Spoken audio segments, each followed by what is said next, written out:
हर हर महादेव। जब हम भगवान शिव के स्वरूप का ध्यान करते हैं तो उनका एक अद्भुत रूप सामने आता है। जटाओं में गंगा, मस्तक पर चंद्रमा, गले में नाग, शरीर पर भस्म और नीचे व्याघ्रचर्म यानी बाघ की खाल।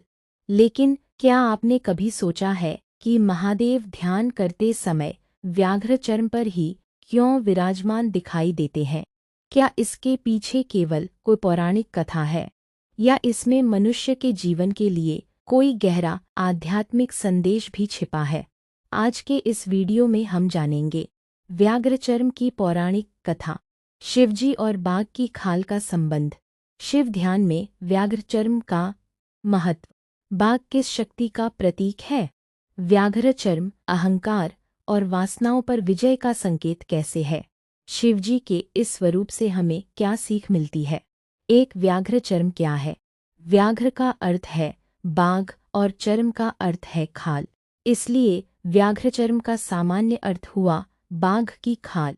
भगवान शिव के अनेक चित्रों और मूर्तियों में उन्हें व्याघ्रचर्म धारण किए या उस पर ध्यानमग्न बैठे हुए दिखाया जाता है। यहाँ यह समझना आवश्यक है कि शिव के स्वरूप में दिखाई देने वाली प्रत्येक वस्तु को केवल बाहरी वस्तु के रूप में नहीं देखा जाता। भारतीय आध्यात्मिक परंपरा में भगवान के स्वरूप के प्रतीकों के पीछे गहरा दार्शनिक अर्थ भी बताया जाता है। शिव का पूरा स्वरूप ही एक संदेश है। उनकी जटाएं वैराग्य का संदेश देती हैं, गंगा ज्ञान और पवित्रता का प्रतीक मानी जाती है, चंद्रमा शीतलता और मन पर नियंत्रण का संकेत देता है, नाग भय और मृत्यु पर विजय का प्रतीक माना जाता है, भस्म संसार की नश्वरता का स्मरण कराती है और इसी क्रम में व्याघ्रचर्म शक्ति, उग्रता और उस पर नियंत्रण का संदेश देता है। दो भगवान शिव से जुड़ी व्याघ्रचर्म की पौराणिक कथा।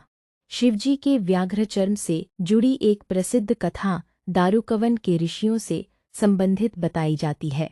कथा के अनुसार एक समय कुछ ऋषि अपने तप और कर्मकांड के कारण अत्यंत शक्तिशाली हो गए थे। उनमें अपने ज्ञान और तप का अहंकार उत्पन्न हो गया था। भगवान शिव ने उनके अहंकार को दूर करने के लिए एक अद्भुत लीला की।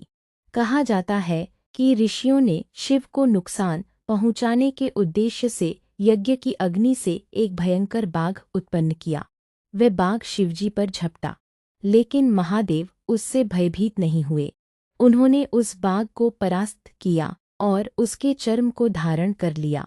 इस कथा का सबसे महत्वपूर्ण पक्ष केवल बाघ का पराजित होना नहीं है, इसके भीतर छिपा संदेश है।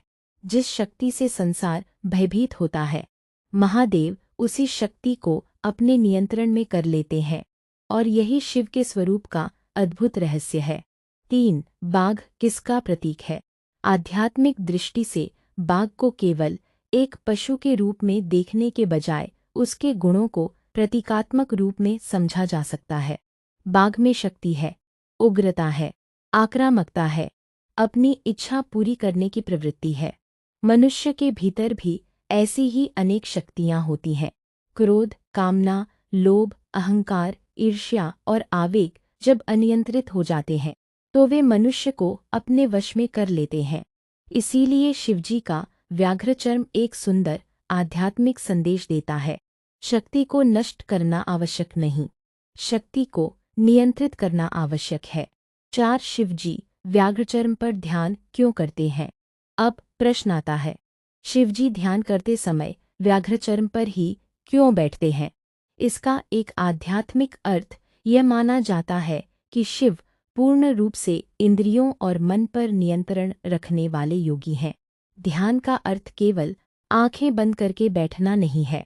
ध्यान का वास्तविक उद्देश्य है मन को स्थिर करना, इंद्रियों को नियंत्रित करना, विचारों को शांत करना और अपने वास्तविक स्वरूप को पहचानना। व्याघ्रचर्म इसी आत्मसंयम और योगिक विजय का प्रतीक माना जाता है। अर्थात जिस मन में इच्छाएं और वासनाएं बाघ की तरह उग्र हो सकती हैं, उस मन को साधकर ही वास्तविक ध्यान की अवस्था प्राप्त होती है।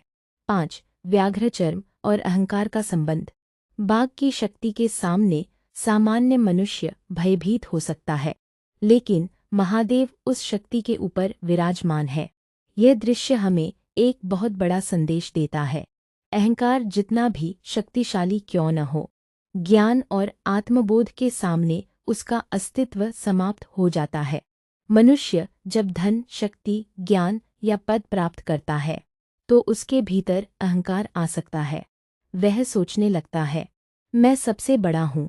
लेकिन शिवजी का स्वरूप याद दिलाता है, शक्ति प्राप्त करना बड़ी बात नहीं है, शक्ति पर नियंत्रण रखना बड़ी बात है। सागिर व्याघ्रचम और मन की चंचलता।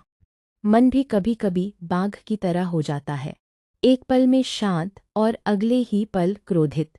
कभी भविष्य की चिंता, कभी अतीत की याद, कभी इच्छाएं, कभी भय, कभी ईर्ष्या। मन यदि नियंत्रित ना हो तो मनुष्य को इधर उधर भटकाता रहता है। भगवान शिव ध्यान में बैठे हैं और उनके नीचे व्याघ्रचर्म है। यह दृश्य हमें प्रतीकात्मक रूप से बताता है, मनुष्य को अपनी प्रवृत्तियों का दास नहीं, उनका स्वामी बनना चाहिए। साख, व्याघ्रचर्म और वैराग्य। भगवान शिव को महायोगी और वैरागी भी कहा जाता है। उनका जीवन हमें दिखाता है कि वास्तविक संतोष बाहरी भोगों में नहीं, बल्कि भीतर की शांति में है।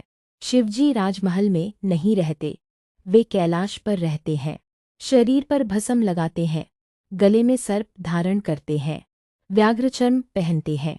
उनका स्वरूप हमें बताता है कि जिस व्यक्ति को आत्मज्ञान प्राप्त हो जाता है, उसके लिए बाहरी दिखावा महत्वहीन हो जाता है।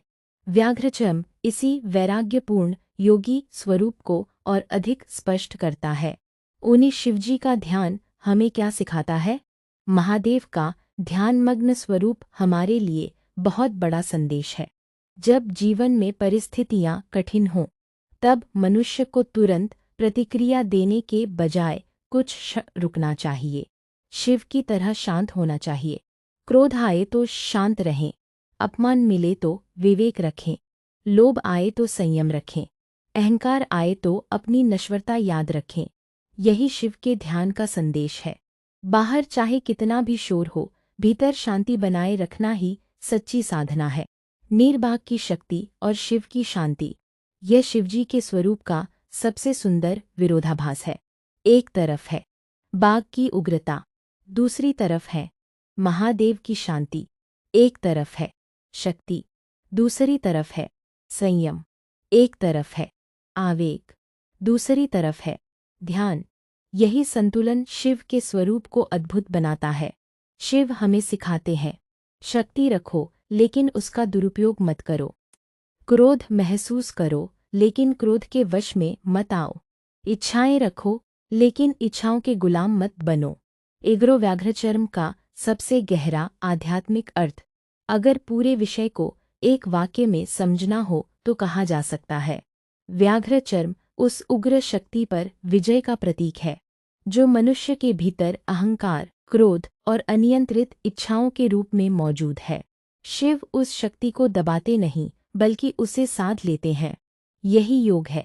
योग का अर्थ केवल शरीर को मोड़ना या कठिन आसन करना नहीं है। योग का एक गहरा अर्थ है अपने मन, इंद्रियों और प्रवृत्तियों को अपने नियंत्रण में लाना। और महादेव इस योग के परम प्रतीक हैं। एकरा हमारे जीवन के लिए शिवजी का संदेश। जब भी हम भगवान शिव को व्याघ्रचर्म पर ध्यान करते हुए देखें तो केवल उनकी सुंदर छवि देखकर आगे न बढ़ें। एक क्षण रुककर यह सोचें, क्या मेरा क्रोध मेरे नियंत्रण में है? क्या मेरा अहंकार मेरे ऊपर हावी है? क्या मेरी इच्छाएं मुझे नियंत्रित कर रही हैं? क्या मैं कठिन परिस्थितियों में भी शांत रह सकता हूँ? यदि इन प्रश्नों का उत्तर हम अपने भीतर खोजने लगे तो शिव का स्वरूप हमारे लिए केवल पूजा का विषय नहीं रहेगा बल्कि जीवन जीने की प्रेरणा बन जाएगा। अंतर्व्याद शिव के व्याघ्रचर्म का सार। तो भक्तों, भगवान शिव का व्याघ्रचर्म हमें कई महत्वपूर्ण संदेश देता है। शक्ति पर नियंत्रण, अहंकार पर विजय, क्रोध पर संयम, इंद्रियों पर नियंत्रण, वासनाओं से ऊपर उठना, वैराग्य और आत्मसंयम, ध्यान और आंतरिक शांति। और सबसे बड़ा संदेश। सच्चा विजेता वह नहीं जो दूसरों को जीत ले, बल्कि वह है जो अपने मन को जीत ले।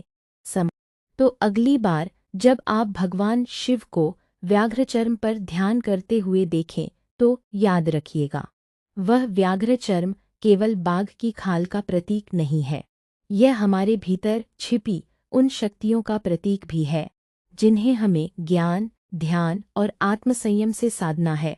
महादेव हमें सिखाते हैं कि संसार को जीतने से पहले अपने मन को जीतना आवश्यक है। अगर आपको भगवान शिव के स्वरूप से जुड़े ऐसे रहस्य और पौराणिक कथाएं पसंद आती हैं, तो वेदोरा 4 को अपना प्यार और आशीर्वाद जरूर दें। हर हर महादेव। ओ नमः शिवाय।